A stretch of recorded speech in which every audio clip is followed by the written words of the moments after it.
I'm going to give it to Michael Riley, who's a professional actor, a comedian, and he's also a team organizer, and he's going to talk about his cancer journey. All right.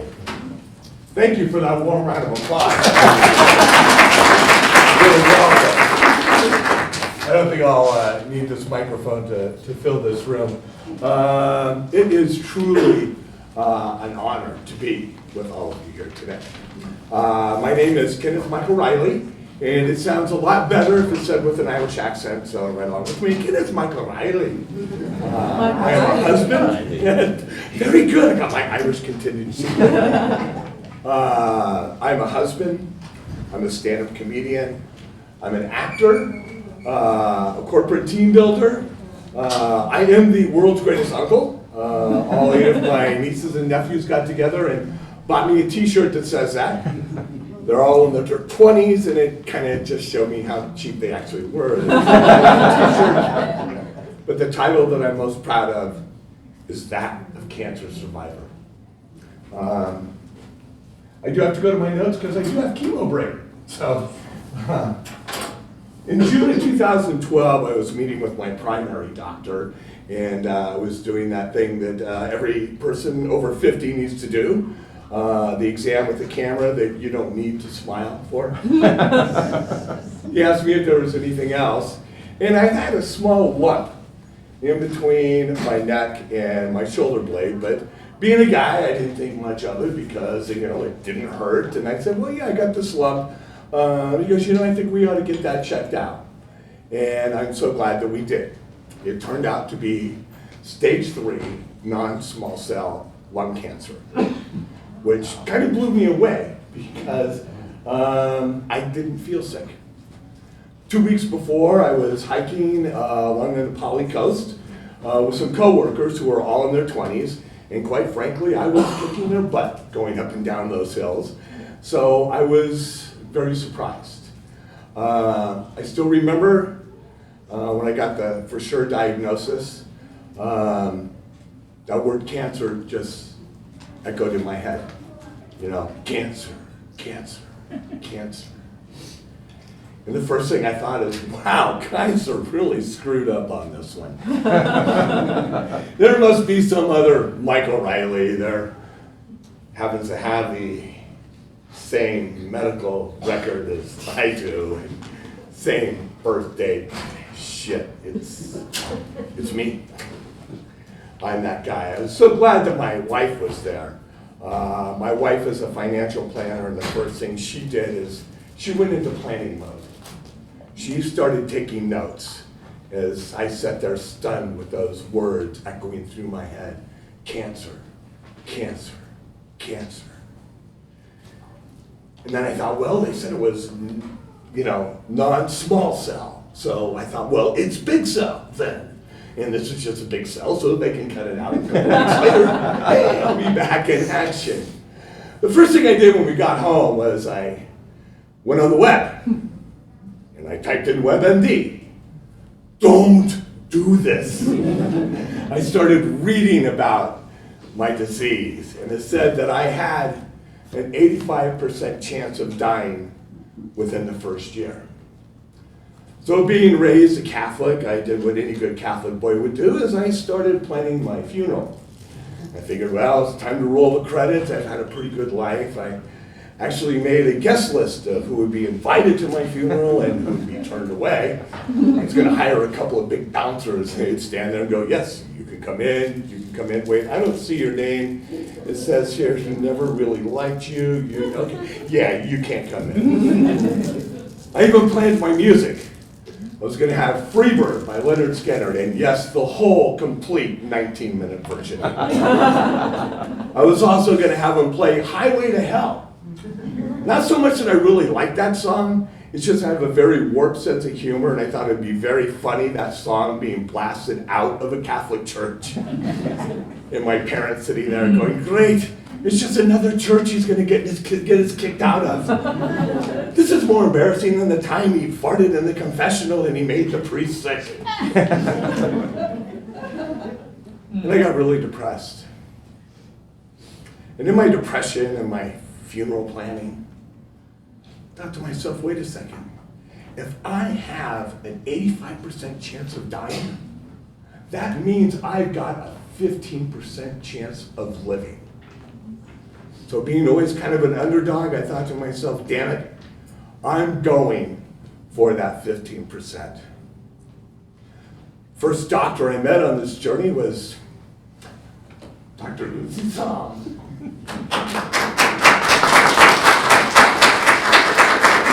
I remember sitting down with Dr. Song and I asked her, well, how long can we prolong my life?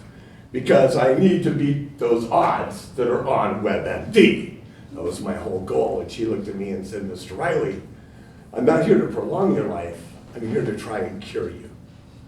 And I thought, oh my God, this woman is a rock star. I am going to follow everything that she did. She was in my corner.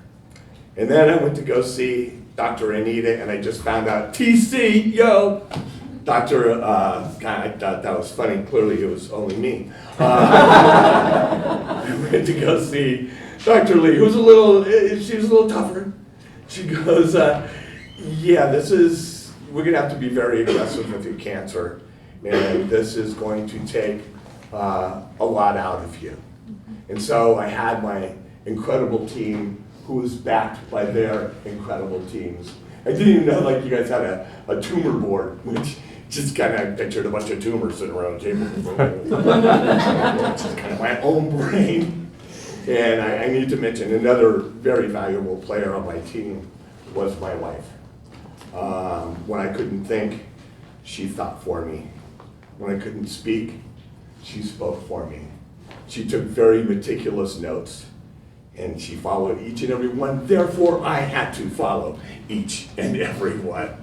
So I had this incredible team, and I was thinking to myself, what can I bring to this? Because not too much more was in my control. My life was now made up of daily visits to Kaiser Hospital. Now I work for myself, and I was used to making my own schedule. My schedule was no longer my own. The type of food that I ate, pepperoni pizza and that type of thing, was no longer my own choice. So the choice over my schedule, the choice over what I ate, the choice over my energy level was no longer my own. I felt like I was giving up, a piece of my own personal freedom. But I thought there are two things that I can bring to this fight. One is my attitude. I chose to have a positive attitude because the way I looked at it, I could have cancer and a shitty attitude, or I could have cancer and a positive attitude. And I chose a positive attitude. And what was the other thing that I could bring? That would be my sense of humor. I'm a comedian after all. That's pretty much all I had, was my sense of humor. I'll have to take look at my notes real quick. Yeah, they were talking about chemo brain earlier. Yeah, I definitely had that. And still do a little bit to this day. But I knew, going in with a positive attitude and my sense of humor, I knew that there were all these other emotions that I was going to have to deal with. Yeah, I was depressed. I was fatigued. I was scared. I was really, really scared. And I knew I was going to have to deal with those emotions, otherwise they would just bottle up and I would get diarrhea or something.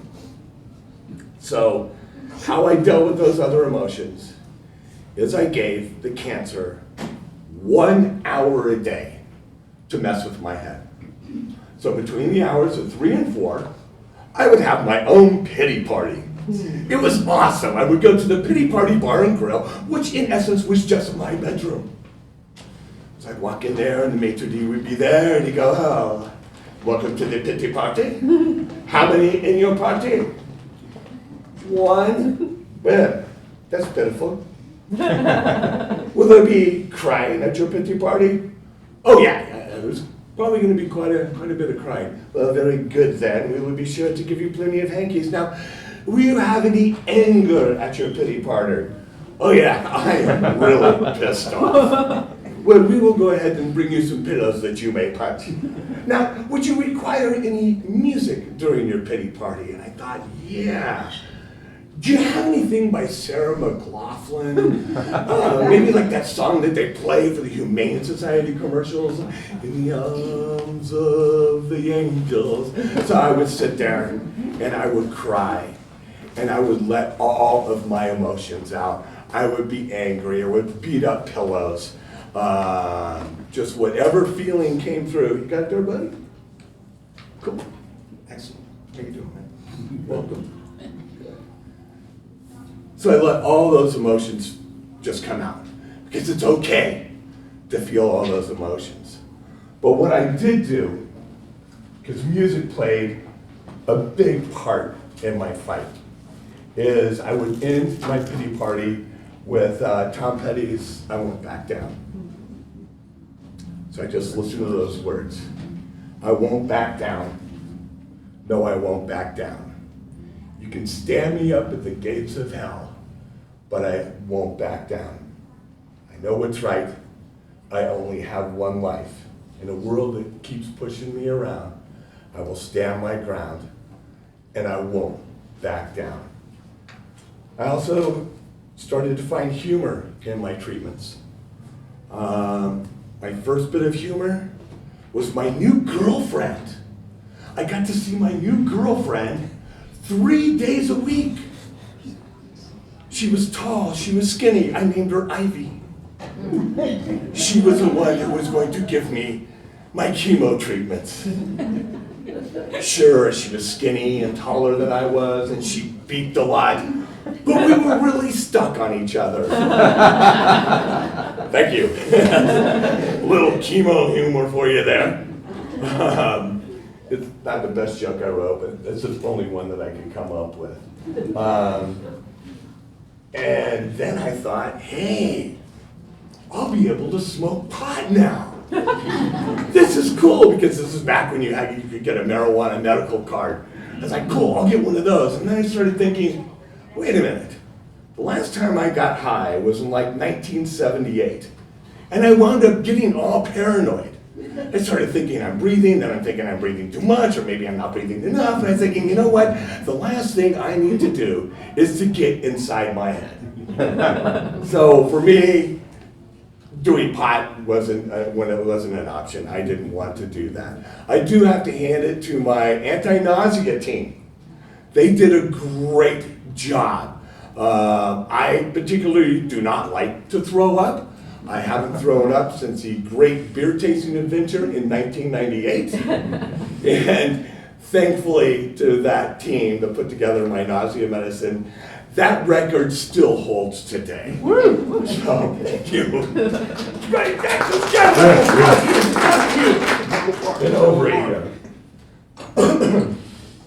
I thought I was going to be able to escape losing my hair, because it lasted pretty long. And then one day I was in the shower, and it all started coming out in my hands. And I was like, damn it. I don't have any control over that. Well, what I can do is I can make it fun.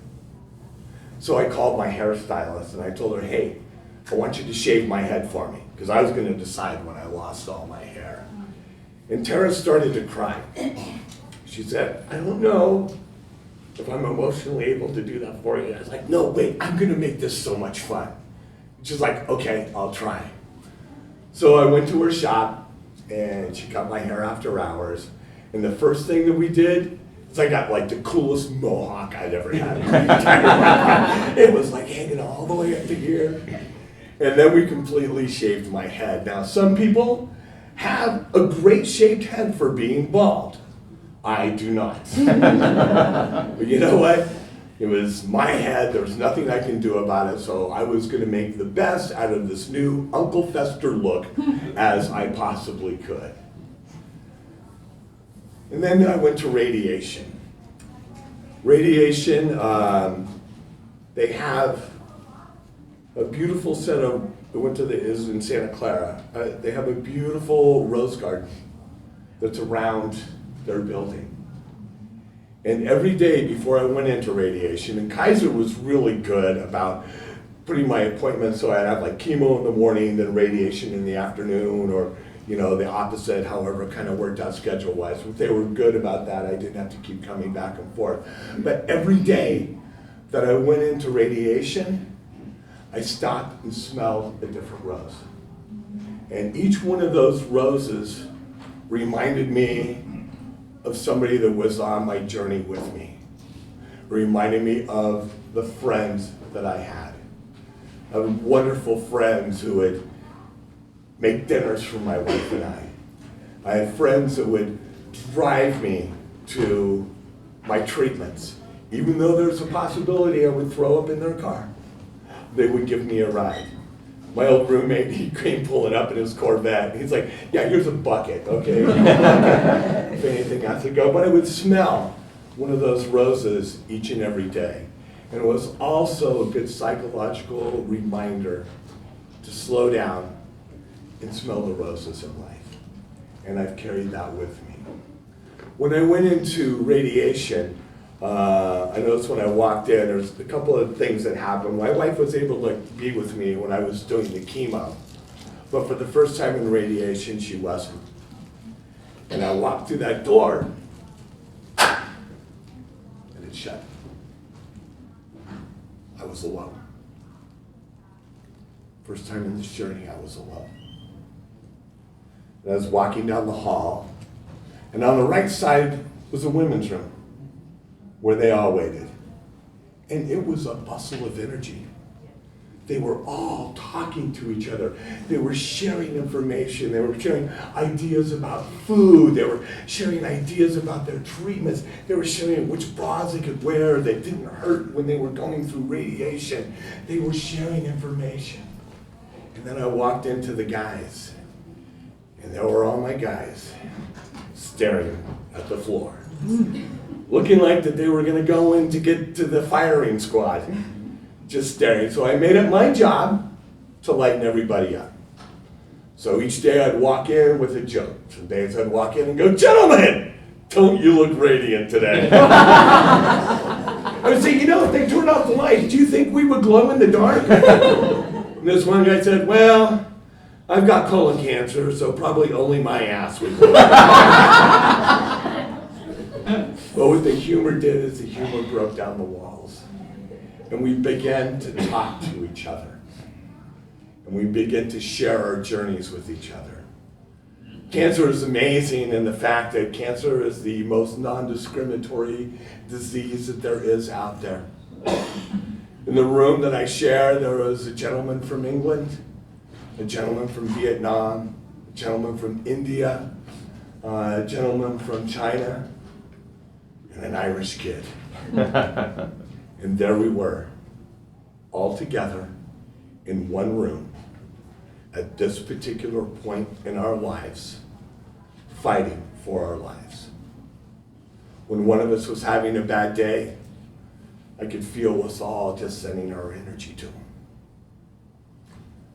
We started talking. We also communicated by looks, just like you're doing. I love that smile, man. We would smile at each other, and we'd help each other through. And we wound up actually staying in touch afterwards. Some of us made the journey, and some of us didn't. But each one of those guys, for the rest of my life, will always live in my heart. And then going into radiation, it was a lot harder than the chemo.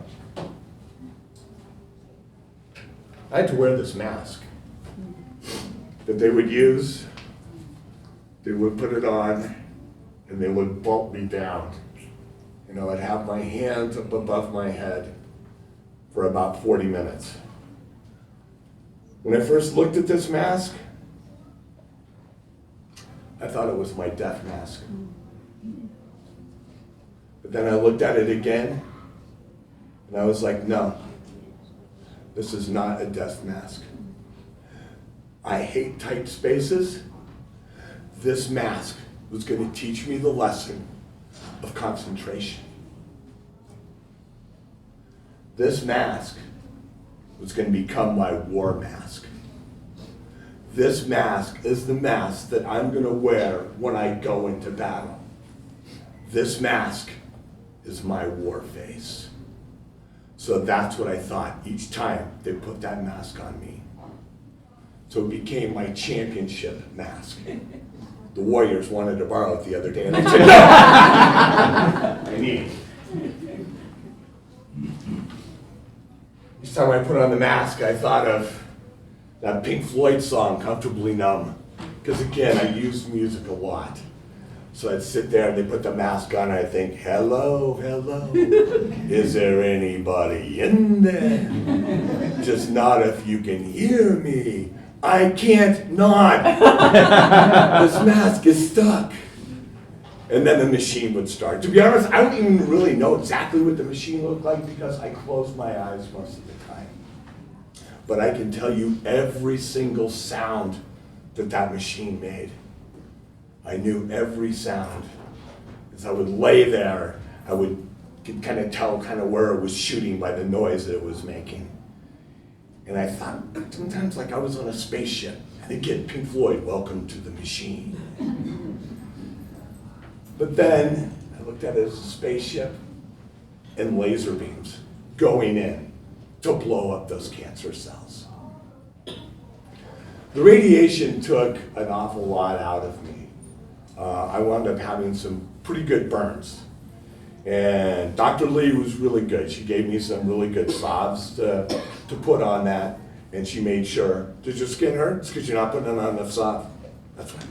So she made sure I had enough salve. My last radiation treatment, which is an amazing thing. Anybody who's gone through that, you know that last day, man, you've had that marked on your calendar for months. I was the weakest I'd ever been in my entire life. And the guy that would bolt me down and I think ran the radiation machine, because I don't know, they're like, oh, the radiation is safe. Then he stepped behind a wall. Dude,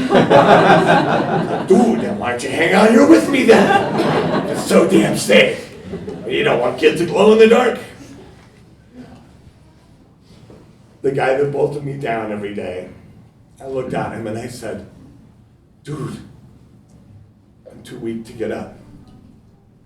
He's a big, tough-looking guy.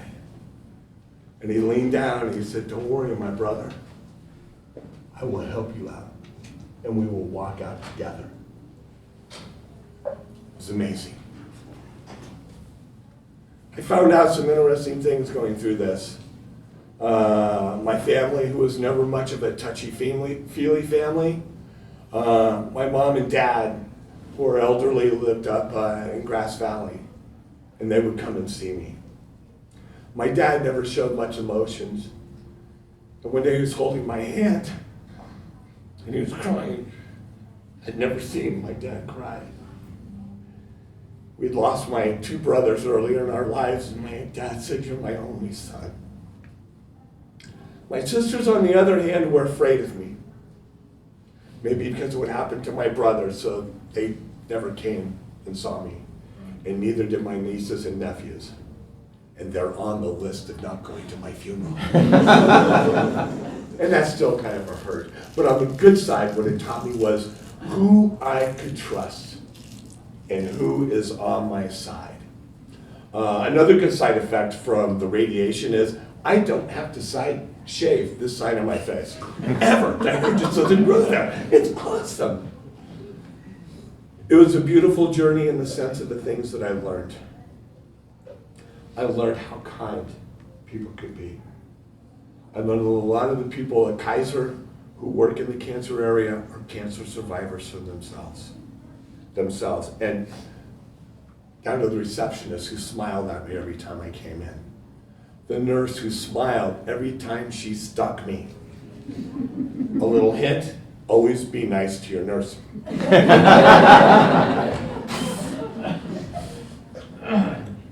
To my friends and to my wife. I couldn't have made it without her. She told me I was handsome when I knew I wasn't. She would slow dance with me in the kitchen. We were both too afraid to talk. Our wedding song was, "I Won't Give Up." We would play that over and over and over again. So I learned some wonderful things on this journey. If any of you cancer survivors, congratulations, and I truly honor and respect the journey that you took.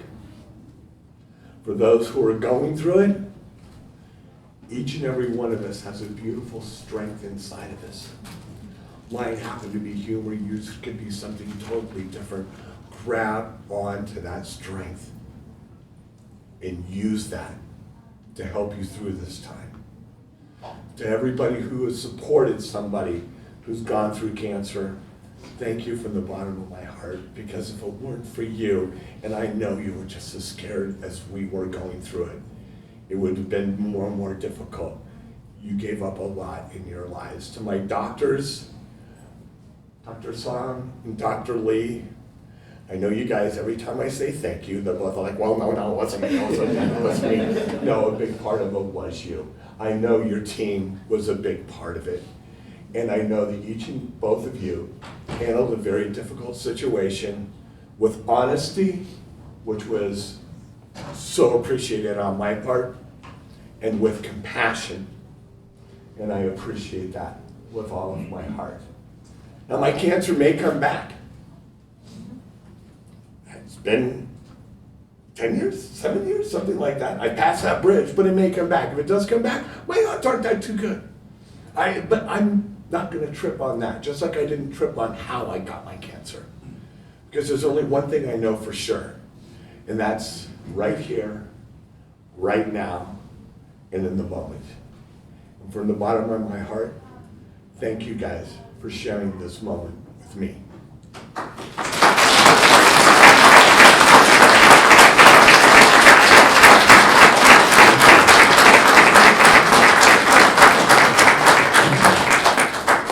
Guess I didn't need my notes as much as I thought.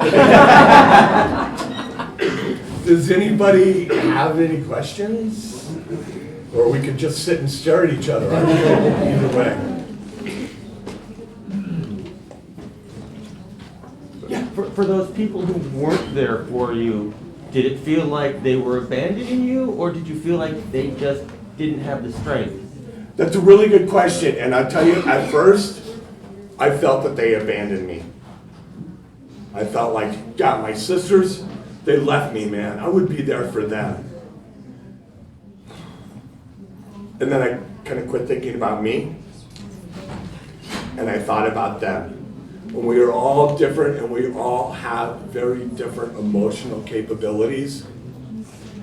And I've reconciled that really it wasn't their fault, because they couldn't deal with it. That's, so I've tried to let that go as much as I possibly can. There is still a part of me that holds back on some of my love. So intellectually, I understand. Emotionally, it's still hard. What if you know for sure that is not the case? What they, Yeah, that's not the case, then, that they just couldn't deal with it? yes. Unwilling to deal with it. Unwilling to deal with it. Well, then that would piss me off, because you know what? I didn't want to deal with cancer, but I had to. But it's also very important for one's own health is to give up the negativity and keep the positivity. And and then so I'm with the people that Forgive them. I think Yes. the word forgive them. Yeah, that is. Know better. You know what? Thank you for reminding me. We can always be reminded to forgive more. Yeah. No, your position is a patient or doctor. Oh, I was a patient. You're a patient. Yeah, even though earlier today, they said, oh, there's going to be a talk by Dr. Mike O'Reilly. I was like, yeah! Look at that, I didn't even have to go to school. Just a patient. I mean, I am a stand-up comedian, and an actor, and that's it. I have no medical degree, although oddly enough, I worked as a standardized patient for Stanford University, and I used to have to put on that robe every day, and it was really sobering when I was putting on that robe for real. Second question, Yeah. are you Kaiser Hospital volunteer or paid staff? I am neither. I am very fortunate to be a member of Kaiser Hospital. I don't get paid for this. If somebody can walk away with something that helps them down that journey, that's the reason why I do this. But I was thinking about they have a mentor program they're starting, and I would like to give back. So I've been looking at that, which is a volunteer program. Today, we didn't expect your speech is a patient or doctor. We think you're a God, you save our life to support everyone who sit up here to get a more positive view to deal with cancer. Thank you. Oh. Give me a heart. That was very, very kind. Thank you very much. It's your agent. Ladies and gentlemen, my new agent right here, and close personal friend. And I think that's it, because I'm really feeling uncomfortable right now.